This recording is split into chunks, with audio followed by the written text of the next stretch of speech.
Welcome to the How to DAO Podcast, your go-to source for everything about decentralized autonomous organizations, or DAOs. We are not just here to inform, we are here to inspire and empower a new wave of creators and participants in the DAO space. We offer a comprehensive suite of courses tailored for everyone, from those taking their first steps in the DAO world to seasoned veterans looking for deeper insights. These courses cover everything from the fundamental blockchain and DAO concepts to advanced strategies in governance and tokenomics, ensuring you have all the knowledge and tools necessary to thrive. But we go beyond education. Upon course completion, you will have access to funding grants to launch your own DAO or secure a position within an existing one. We are committed to supporting you at every stage of your journey. On this podcast, you will hear from some of the brightest minds in the DAO community. Our guests share their personal stories, practical advice, and visionary insights, helping you navigate complex yet exciting landscape. And don't miss our newly released book, How to DAO, available at major US retailers or directly from our site at howtodao.xyz, and join our thriving community on Discord, where all these initiatives converge. You can find the invite link on our Twitter at howtodaobook. We believe passionately that DAOs are the future of coordination. Our entire initiative is designed to support this movement and help you be part of it. And now we will hear from our guests, so stay on.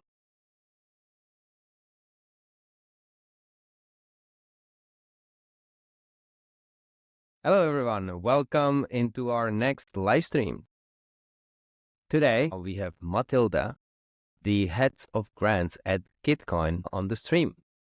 Me and Matilda used to work together at Gitcoin, and I would like to learn more about how Gitcoin progressed since I left approximately 2 years ago. So welcome, Matilda.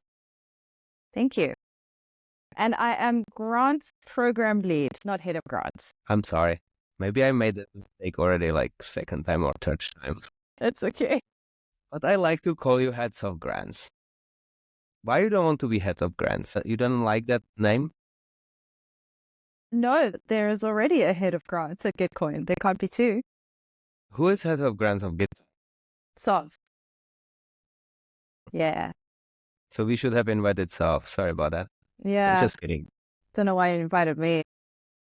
Well, so for many people know what Gitcoin is, but some might not be aware. So can you describe actually Gitcoin in a couple paragraphs? Sure. I will also maybe just introduce myself so people know who I am. So a little bit of background about me. I've been at Gitcoin it's been 2.5 years now. I've been at Gitcoin. I have been in Web3 for almost 4 years, I think. And I have a background in journalism and marketing. I've worn quite a few different hats over my career. And yeah, my role at Gitcoin has evolved quite a lot. I got super involved with the grants program quite early on. And yeah, it just kind of naturally evolved into the position that I am in now. So yeah, today I'm grants program lead. So that means I manage the Gitcoin grants program as well as I co-lead the citizen grants program. But we're here to talk about Gitcoin grants, so I know that's what we're going to dig into today, which I'm super excited about. But back to your question about what Gitcoin is. So Gitcoin today, we create solutions and tools to empower communities and ecosystems to fund what matters to them.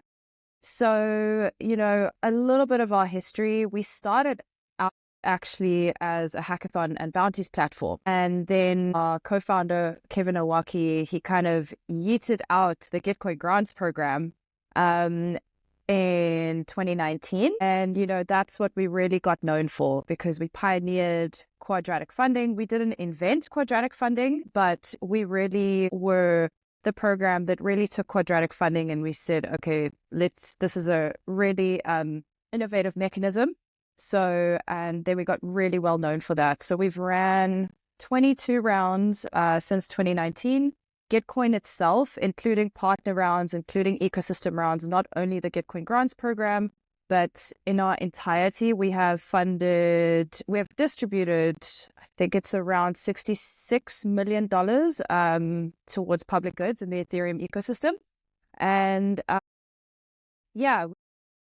we've really evolved and shifted over the years. And now we're really focused also on not only quadratic funding, but we're really moving into a multi-mechanism future. So really looking at, expanding I'm losing the word that I'm trying to say here, but really expanding like the frontier of capital allocation in the space. Nice. You basically start describing all the questions I had. So I'm like this will I be know, very. so we could dig into all of them.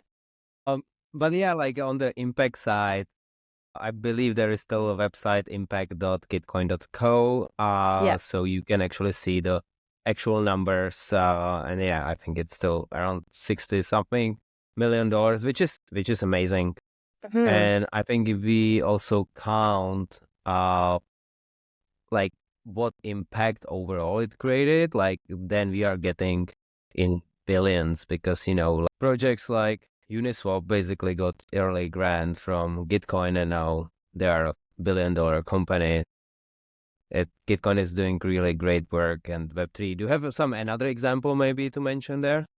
Yeah, so I'm actually just going on to impact.gitcoin.co now. The numbers it's actually 66.9 million. Very nice. But yeah, so exactly what you said there, the impact is, yes, this is the amount of funding we distributed, but that's only one piece of the impact that we look at. Our grantee market cap is in the like 28 all-time high. Last time we checked was like $28 billion. So that exactly means, the builders that have come through our program, what impact have they created? And Uniswap is a really good example of that. Optimism also came through Gitcoin grants, Bankless. So, a lot of big names in the ecosystem that have come through our grants program, and some really awesome stories as well where grantees actually became funders of our matching pool. There was a really beautiful cycle that sometimes happens with builders. They get grants and they get funding from us, and then they become really successful, and then they kind of want to give back. So they start funding the matching pool. And now, because of how we have evolved our own product and our tech stack, which I can also get a little bit more into for those who aren't familiar with it, they can actually now run their own rounds. So we have seen some of those builders come in and actually run their own community rounds in the grants program and funding their own ecosystem. So it's a really beautiful builder cycle almost that we've seen quite a bit. Matilda, I'm just very curious when it comes to the numbers, right? So you funded a lot as Gitcoin yourself. At the same time, you began your description of Gitcoin as also a tool builder and a mechanism builder for others to use in their funding processes, right? So can you kind of describe how those two things come together in Gitcoin? And is that also shines of kind of a shifting role? So it's more of what you're doing, also really making the machines that others will then employ. Yeah, I mean, I can't do everything. Obviously. Yeah, but so the grants program, if you've been around Gitcoin for a while, you'll be familiar. We had an old platform. So we had like a centralized grants platform that we called C Grants. And that's the platform where, the grants program was built on. And I get my years very mixed up. 22 at the end of 2022. Yes. I think I got that correct. End of 2022, we decided to build our own tech stack. So we shifted from our C grants over to our permissionless tech stack called Grant Stack. And that's it has 3 apps: Manager, Builder, and Explorer. And that is just a full tech stack for managing and running grants programs. Exactly that. It is decentralized, it's permissionless. Anyone can go use that tech stack at any point in time and go spin up around. And not only quadratic funding, you can do direct grants, quadratic funding, and we're also working on a retro funding platform as well. So really going multi-mechanism. So yeah, it's been a journey seeing that built. And then of course we have, because our tech stack is built on top of Allo Protocol, we've had quite a lot of people in the community build their own mechanisms on top of our protocol as well. So it's been really cool to see that kind of evolve and shift, and even people running rounds in Gitcoin grants. Sometimes we can't get to all the features or like all the asks that the community have. And then they're like, okay, well, we'll just go build fiat donations and test it in our own round, and we've seen that as well. So it is pretty cool. Yeah. And definitely, we were also working with really big ecosystems right now to also run their grants programs. The Polygon Community Grant Season 2 just launched, who we're partnering with. We've partnered with Say and et cetera, et cetera. So that's super cool. Actually, we had Not Your Handle from Butter last week on the pod. I believe you also partner with them for some future key experiments. Is that correct? So it's like any mechanism actually you might be using. Yeah, I mean, do you want me to get into Gitcoin grants now, and then we can start talking about the multi-mechanism future? Yeah, let's get into Gitcoin grants, but maybe let's start with why you actually switched, because I think quadratic funding was very successful. You got very popular, you said that yourself, by doing just that. And I believe most of the $60 million is actually through quadratic funding. Yeah. Where this tipping point came, or what was the thing, why you think you should switch and you should go multi-mechanism, and then we can go into Gitcoin grants. Yeah, that's a good segue, because then we can go into GG23 and what that might look like and what this whole year might look like with Gitcoin grants. So yeah, it's interesting, right? Because quadratic funding, like you said, we're super well known for it. It is a very powerful crowdfunding mechanism. So for those of you who don't know what quadratic funding is, it is just a very democratic way to crowdfund. So you've got a matching pool on one side, and then you have a round that generally runs for 2 weeks with projects that come and apply. And how it works is you can go donate, and you can actually make a lot of difference donating to projects without donating big amounts. You can donate big amounts, but it's more important for the algorithm at the end that runs after the round is completed, for that algorithm to kick in. It's more important how many different people donated to your project than the amount of money that they donated to you. So it really is about the broader the support, the bigger the match. So then that algorithm runs at the end of the round, and then depending on the support that each project got, then they get a portion of that matching pool. Obviously, there's a lot of intricacies there as well, because this opens us up to more attack vectors, but we have, cluster matching now. I'm not going to get into all those details. If you want to learn more about what the hell I'm talking about, you can go to gitcoin.co/blog, because that is also something that an incredible team that was working at Gitcoin, worked on, was cluster matching, which has really optimized the way quadratic funding rounds work. And I've seen other ecosystems pick that up now as well. But not to derail us too much, in that vein, yes, quadratic funding is super powerful, but it kind of became like a one size fits all, and it's not really. What we've learned is, the whole ecosystem is kind of looking at different funding mechanisms and looking at optimizing funding in their ecosystem. A few years ago, grant programs in the grant space in Web3 really started honing in on impact. Really not just let's just fund projects because they're doing cool work. It's what impact are these builders driving, and also what impact do we want our program to drive? So in order to really do that on a granular level, I believe we have to think outside the box and we have to think further than just quadratic funding. Because if we want certain outcomes with our program, quadratic funding might not be the best mechanism. So how we've thought about it, we spoke to a lot of builders last year and we've spoken to a lot of our builders and we've done a lot of builder research. And one of the things that we are known for is that, you know, you can kind of come to Gitcoin.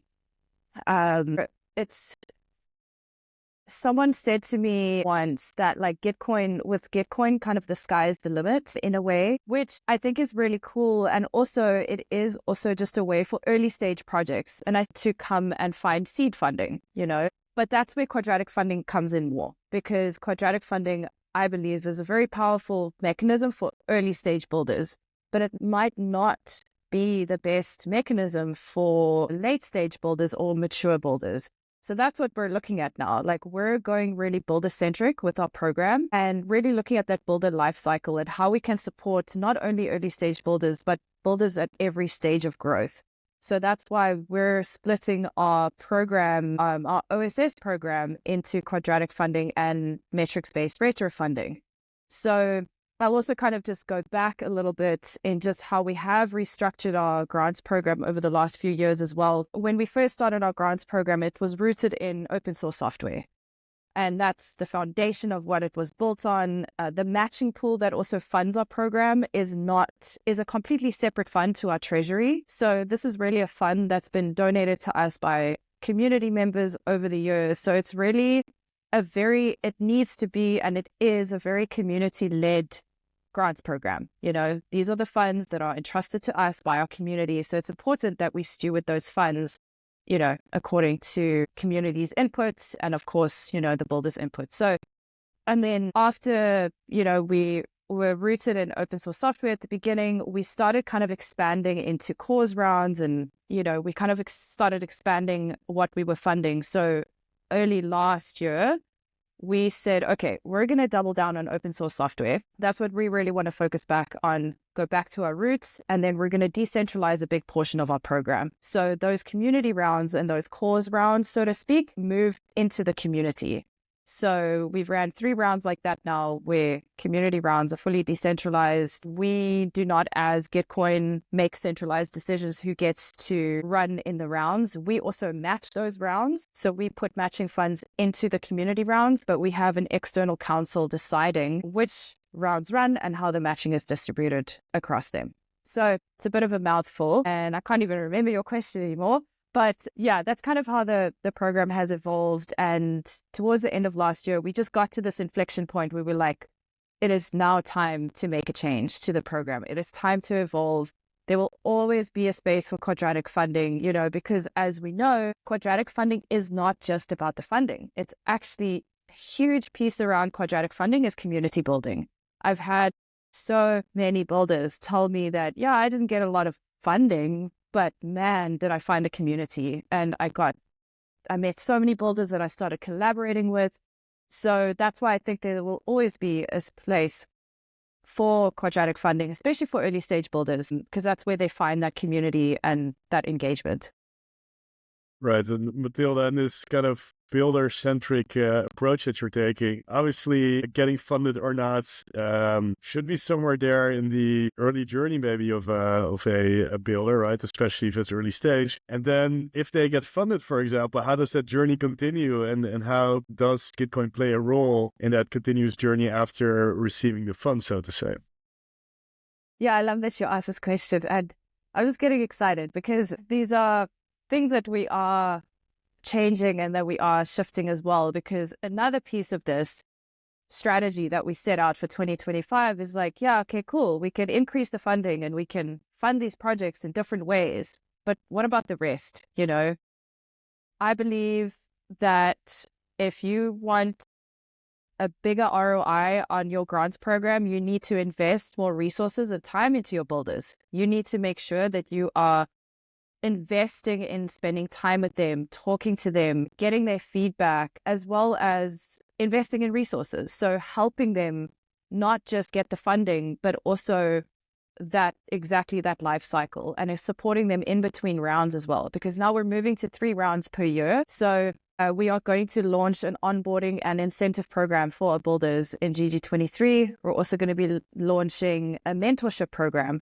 and through that, those community building places for our builders, I'm hoping that a lot of that just expands and it grows, So we are launching a lot of that as well, bringing back builder demos, all those platforms where we can put builders in touch, not just with our ecosystem, but maybe there's an incentive in the program that it's like, hey, if you have participated in 2 or more Gitcoin grants rounds, you are automatically eligible for X, Y, and Z program in a different ecosystem. So those kind of bridges, that is really important for us to build. And it also makes builders fungible across ecosystems, because another big piece that builders really struggle with in this ecosystem is navigating the grant space. Not that easy. So how can we play a role in helping shape the builders for success? Well, and as you mentioned, and this is great also for our students from our cohort. So we just finished the first How to DAO cohort. We had around 20 students, and they actually created a DAO as part of the course. It's called Chit Chat DAO. They want to incentivize and enable social connections. So really, basically building a community with some Web3 primitives. They already start talking about the governance and the tokenomics of the DAO, but they are very early in their journey. What should be their first step? Because you said quadratic funding, Gitcoin especially, it's really supporting the early builders. So what do you recommend to them as the first step, maybe for the next grant round, to get the funding or also start creating the community around their project? Yeah, so that's a good question. So there's a few different things I would suggest to do. If you want to get involved and if you want to engage with Gitcoin grants, I would say just keep an eye out on our channels. You can also go to grants.gitcoin.co, and then on grants.gitcoin.co, there should be a support button that takes you through to a portal where there is also a sign up to an email as well. So there's an email list that you can sign up to. But grants.gitcoin.co, either way, is the single source of truth for our program. So whenever there's updates that we push live, it goes on there. I am trying to also set dates for the year instead of, the program, next round is in a month, at least have some sort of dates for the year. So we've already set that out for the year. I can also double check myself, even though I created these dates. But the GG23 is going to happen late March, and then GG24 will happen June, July, and then GG25 will happen in October. So those are kind of, we'll obviously release exact dates closer to the time.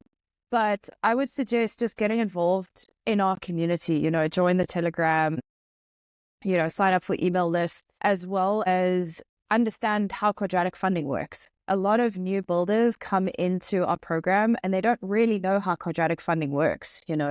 It's not just the case of, hey, I'm in a Gitcoin grants round, I'm going to get some funds, I can just sit back and relax. Unfortunately, or fortunately, it's not how quadratic funding works. You need to activate your own community. And if you don't have a community, maybe you know someone in the grants round already that you can partner up with and kind of co-market with. We also have a lot of activations during the rounds. We have Twitter spaces. We have an incredible community that puts on 24-hour Twitter spaces throughout the round. So there's always a place where you can come meet builders and talk about what you're building. And it can be, and I will say, for anyone participating in a Gitcoin grants round for the first time, it can be intimidating. It can be quite a lot. So, and you might not get a ton of funding in your first round, especially if you're really new and you don't really have a big community already. But I've seen grantees kind of just keep consistent and they kind of build that funding over time as well and just build that community. So yeah, and just to note as well on eligibility criteria for the round. So we obviously manage and run the open source software rounds, so that the eligibility is quite clear around open source software. And if you go to that, you're like, oh, well, I'm not eligible for that. Every single Gitcoin grants round, we have community rounds. So those are the community run rounds. And there's always an opportunity or a possibility for grantees to also be eligible to participate in one of those. I think, interesting enough, one of the first questions, of course, not hindered by any real knowledge about Gitcoin, but the people that were building with us in the How to DAO course on their first DAO and kind of their first very rudimentary commercial idea of what they would like to build were thinking, are we not way too early stage, right? So is it even possible to receive funding with this very small scale idea? Now, if I hear you correctly, it's not only about the progress you've made so far in terms of your idea or business plan or your project. Maybe start with community, start with getting connected, and that will probably give you way more information about where you are and how you can progress through funding eventually, right? Yeah, exactly. I mean, community is such a big part of it too, right? You've got to let people know what you're doing, and then they're gonna get excited. Like there's a story about a builder I'll never forget. His story is actually amazing. He came into a Gitcoin grants round. He was like, I don't know if this idea is cool or not. I have no idea, but let me just apply. Let me just participate and see. Didn't really do much, but he had over 100 people donate to him. 100 different people donate to him. So 100 unique donors, and he was like, whoa, like over 100 people. He didn't get a lot of funding, but that's the beauty of quadratic funding because it's such a powerful signaling tool. I'm signaling as a donor, I'm signaling the projects that I care about and that I deem important. And he had over 100 people do that for his project. And then he realized, oh, damn, maybe I have something here. I'll continue with it. And now he's really successful. So, and he's really well known. And now he's like building, he's like into his what he's building, he's already integrating into our products. So those are the kind of stories that really, I don't know, inspire me, as well. So yeah, that community aspect and not being afraid to come forward and tell people what you're building on and just give it a try. If you're eligible, just apply and see what happens and come to the Twitter spaces, get involved with all the activations around the program as well. Yeah, I agree with your sentiment in the sense. Like, I'm just reading the Lean Startup book, probably second time, but it's about the same. Just go out there, test your product as early as you can, or the idea itself. If people like it, maybe you are onto something. If nobody likes it, probably you are not onto something. And like, you can realize it very quickly, if you go out there and show it. But if you will be just, researching on it and having it home, like, you might spend so much time and effort on something which the community or your users actually don't appreciate or don't need. And I like that Gitcoin kind of enables it in a way. You're not buying into the product, but you're kind of buying into the idea, into the community, and like see like how that works. So where I want to get, it's like, do you have any like tips, like what the builders, especially the early birders, should have ready when starting applying to the grants? Like, is there something like which you found tricky and like maybe unclear, or like, that's why they might not have been eligible even though they could have, this kind of like tips and tricks, like for like the first time applicants, like what they should make sure they have and they provide? Yeah, so if you go to if we're looking at the open source software specific requirements and eligibility criteria, there needs to be activity metrics. You need to have an active repo. There needs to be activity metrics, minimum of 90 days prior, a recent commit within the last 30 days, those kind of things that are important for the open source software program. So those are like some of the minimum viable eligibility criteria. But if you don't have an open source project, then you won't be eligible to apply for the open source software program. And then I would also say that just keep an eye out early on who the community rounds are going to be, who's going to be running during a GG round, So I would say the eligibility criteria is pretty important, and having a good application ready is important too, Please don't use AI.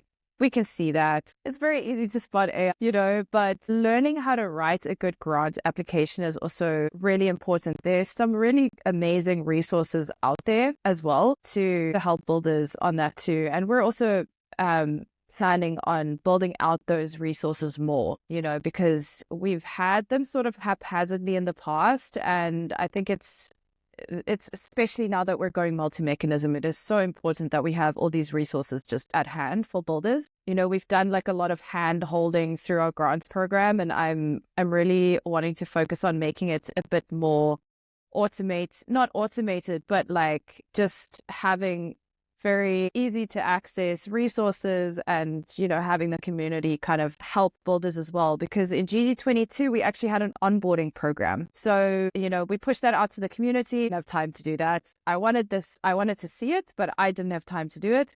So we pushed it out to the community, and community members ran an onboarding program, I think for like a week or two ahead of round starting during application phase. So that's something we'll be continuing to do. So if you're an early builder, you can join this onboarding program. You can get help with your application, all of those things. We've got an incredible team of community members called Team Tiger, and they're like in the weeds with applications. They're reviewing applications. They're helping builders and all of that as well. So we've got all those resources ready. Yeah, so I would just say also, like, if it's super, super early stage, your project, being able to describe it in like an elevator 60-second pitch, if you can't do that, you might need to do a bit more work. Like it's it's a pretty neat hack to be able to describe what you do really well in like a minute or two. Well, sounds like Puncar and I, we can take that back to our participants, who, by the way, they're almost running their own DAO now. So what are we? Who are we anyway? I hope you're watching. I think another question they would definitely have is, we've been discussing as part of this course, of course, the big question of the D of the DAO, right? What is decentralization about? I've heard Kevin Awaki, right, one of your, well, let's say, founding humans, say that he also had this vision for Gitcoin as it becoming more independent from himself as a human, and making it in such a way that the community can trust that decisions will be made in a fair way and that they are not dependent on any specific person like himself, right? That is a very maybe early decentralization wish. And now I also hear you getting back to that by decentralizing community rounds. So yeah, maybe you can give us a bit of inspiration there on what decentralization really means for an organization that organizes all this grant giving and uses it for itself and for the mechanisms of providing us grants, right? So love to know that. Yeah, that's a juicy question. I love it when we start talking about decentralization, because I think it's such a, it can be very nuanced. There's a lot of opinions around decentralization and how it should work. And I mean, I don't think we've got it right. I don't think anyone really has got it right yet. But I do think that we have made some really big strides. For me, I've always been really passionate about it. We have to bring, especially with the grants program, that's why it's so important that it is decentralized, because the matching pool that funds our program, it's not our funds. It's not our treasury. It's not Gitcoin's funds. This was donated to us. And it's, we have community members that are signers on that matching pool too. It's part of our process and our protocol that how we steward these funds is very community led. So any big changes, any big funding changes, we put through the community. So we have those governance pieces in place, and it's becoming a bit more clear there. So I think that decentralized, working in the DAO, it's like, we do want to come back to this decentralization where we really bring the community along with us. That's how I see it, setting up these bridges between us and being very transparent with what we're doing, and then seeing where the community can come in and help us drive our mission forward. That's why the Citizen Grants program that we have is also super powerful, because a lot of what we Coin Grants program funds the Ethereum ecosystem, and the Citizen Grants program funds the Gitcoin ecosystem. So a lot of our efforts, exactly like that onboarding program, I was like, I want to do this, but I don't have the resources. instead of just saying, well, then we don't do it. It's like, no, let the community do it. Like, they're way more qualified anyway to run an onboarding program than I am. I've never been a grantee. Like, I've never been a builder. I haven't ever applied for a grants program, Gitcoin grant. So let's get the grantees that have been in the round to run these programs. And it's also that I think it's just a mindset as well. To me, it's a mindset, when talk about the work that I do, I can talk about the work that I do, of course, but it's a mindset for me. It's like the way that we work, the way that we're transparent, the way that we interact with each other and the community, and making sure that we're not making these centralized decisions on behalf of our community. I don't know if that answers your question, but Yeah, I no, think definitely. there's a lot to I mean, unpack I there. love, yeah.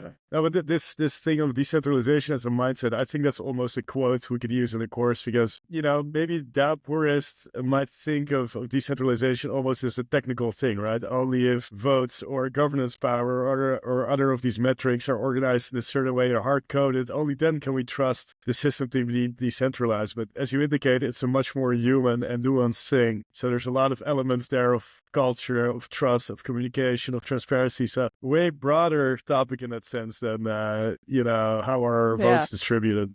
So yeah, well said.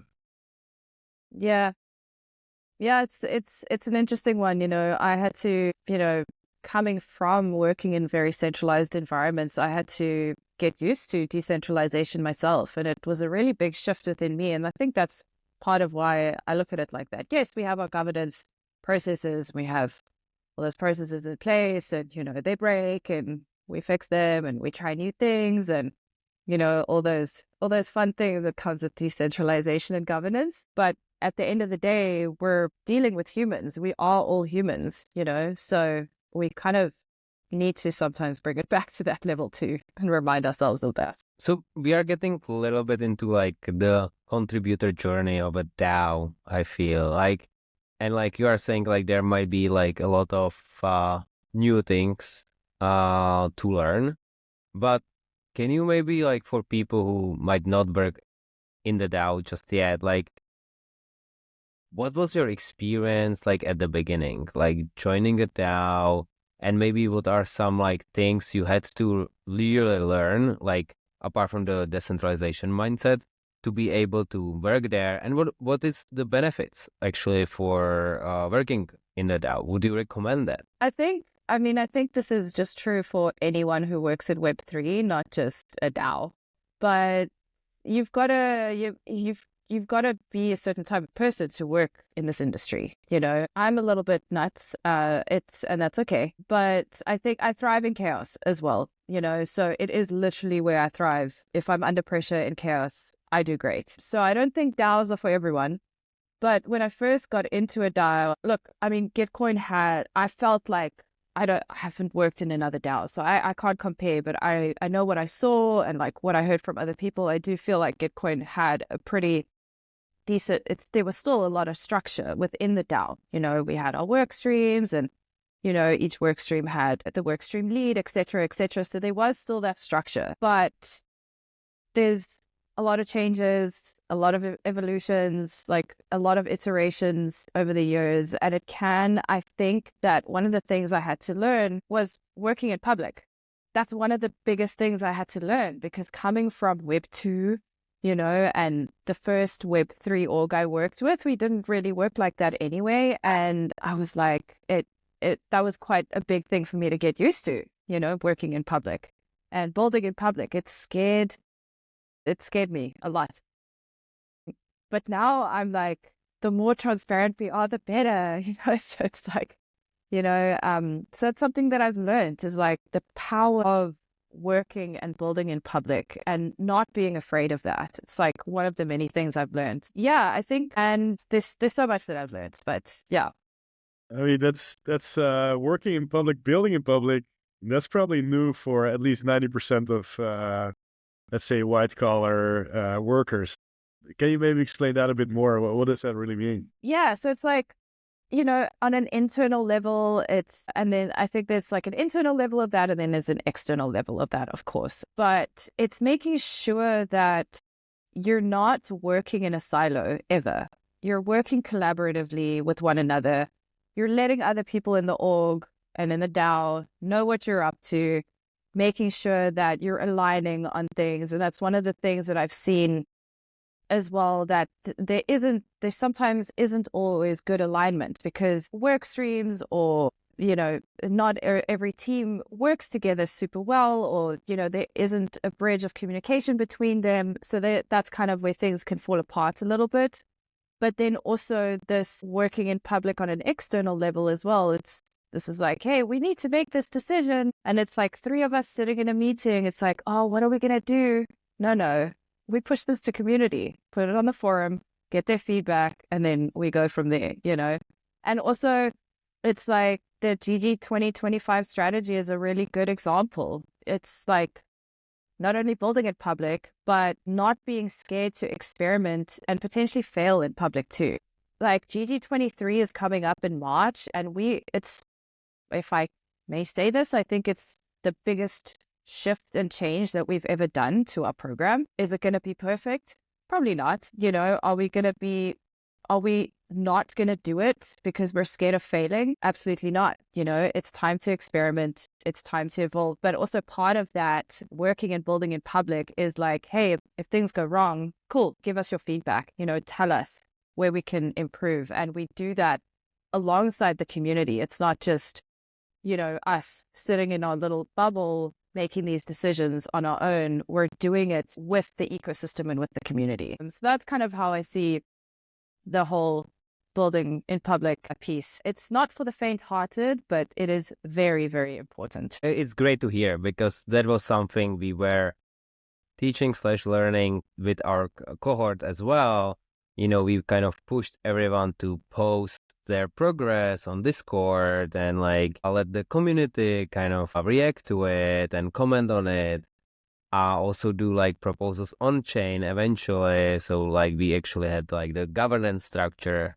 I think especially for Matt, this can be very useful because he was in charge of governance. So how important is this discussion? I think another thing from my perspective, what is helpful when you're building in public, it's sometimes you are blocked by something, and when you put it out there, someone else can unblock you, basically.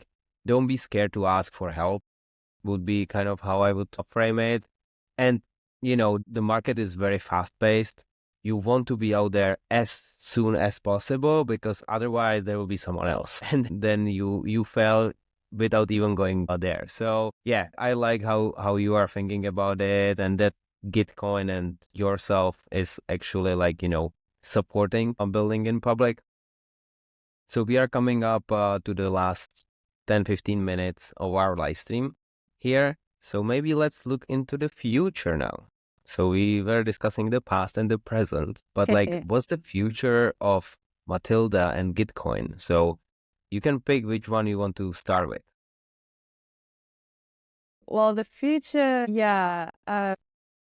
this has been a super fun conversation, and it's just making me even more excited for the future. It's can get really kind of stuck into strategizing and making sure that rounds are a success and etc. I mean, it's a lot to build these rounds. It's there's a lot of work that goes on behind closed doors. Not just from me, the entire team. And so it's nice to kind of be reminded.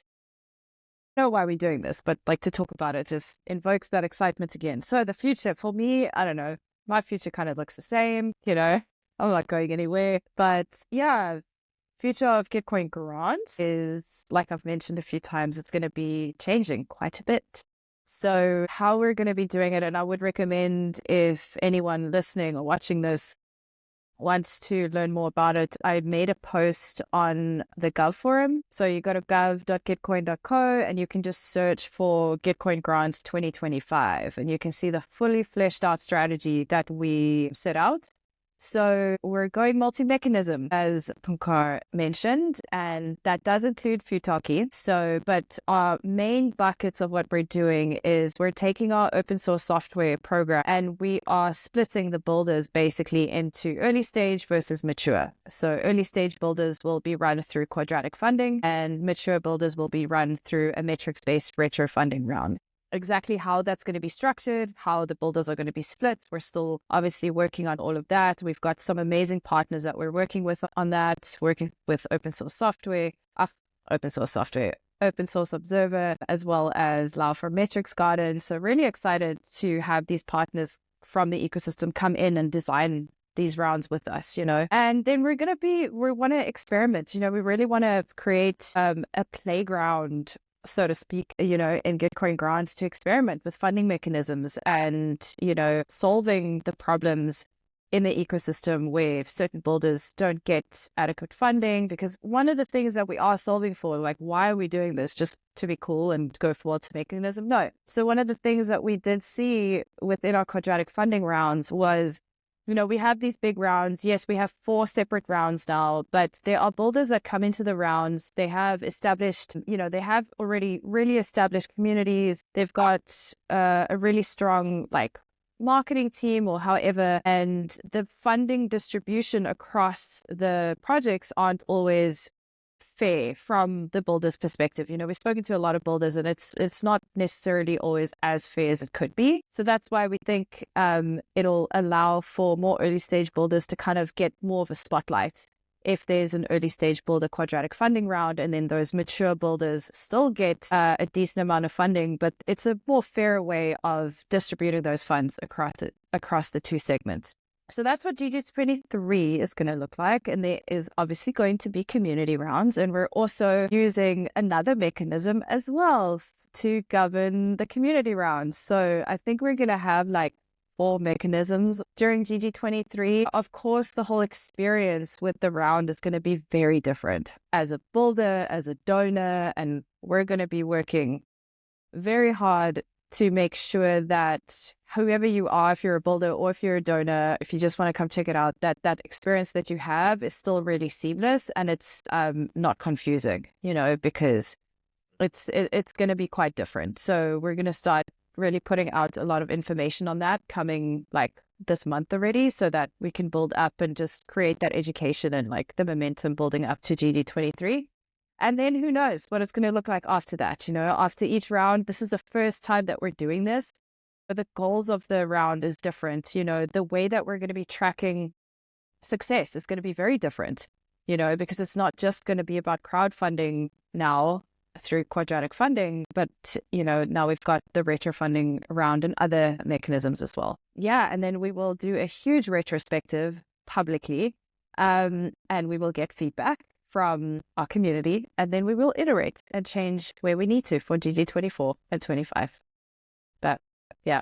Yes. Well, it's really awesome, Matilda, and it really feels like you're building this amazing broad toolkit of funding mechanisms, and indeed trying to customize those more to the individual needs of builders, basically. So there's this amazing wealth of experience and of these amazing tools that you're building. Now, thinking of the future, your story does get me, and Gitcoin generally gets me excited about all what is possible if you look at funding in different ways. And I'm a bit disappointed if I look at mainstream society, because I have seen a lot of venture capital funds and other trad funds. And I'm just wondering, wouldn't all the amazing mechanisms that you guys have been pioneering, can they actually go mainstream maybe? And when is the first VC going to adopt this kind of stuff? That's a great question. Yeah, and that's why, traditional funding, it's difficult for builders and projects to get funding. There's so many hoops to run through.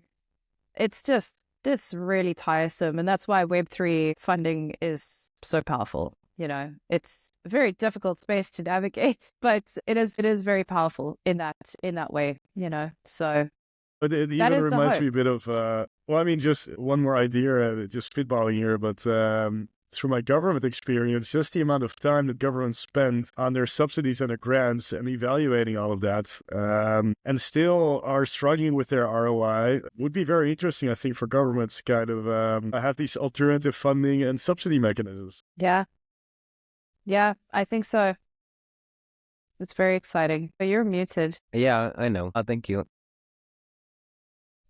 I think this would be actually great conversation with Matt from Network State Connect, because he's actually working with governments on this alternative funding, and I believe like Gitcoin definitely should be part of it. They run it not on chain, but like in similar structure, I'd say more democratic structure. So definitely can connect you there.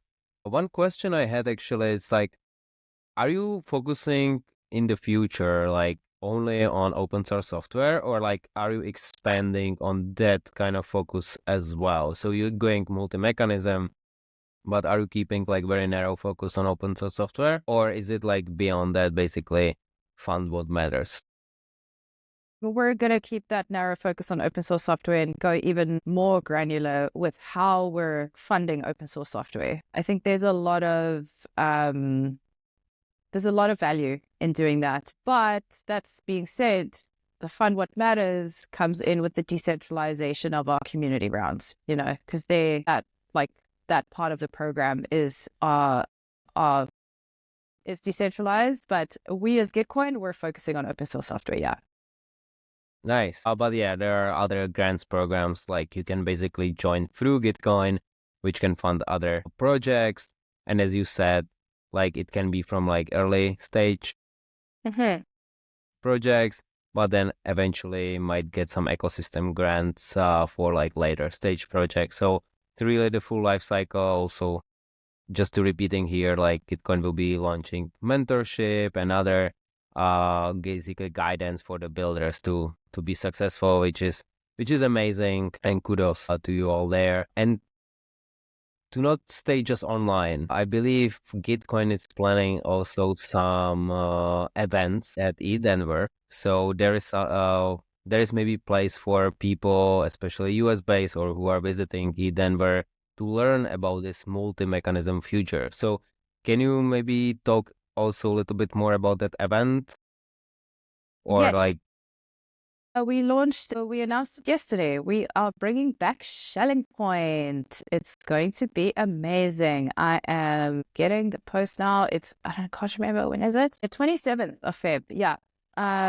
So there's going to be, more information on that coming out, but definitely just keep an eye out on our channels, especially our Twitter, the Gitcoin main Twitter. So that's going to be on the 27th. I will definitely be there. So if you are a builder and if you are listening and if you want to come and talk to me about Gitcoin grants, please come, and just come find me wherever. I am the South African with curly hair and a few tattoos. You can't miss me. So yeah, that's going to be happening in Denver, which I'm super excited about. And I might also be speaking at a few other places as well. So just keep an eye out on my Twitter as well. I'll be announcing that too. nice. I think this is a nice segue to a kind of end of the live stream. So join us at the Shelling Point, because How to DAO will be there as well.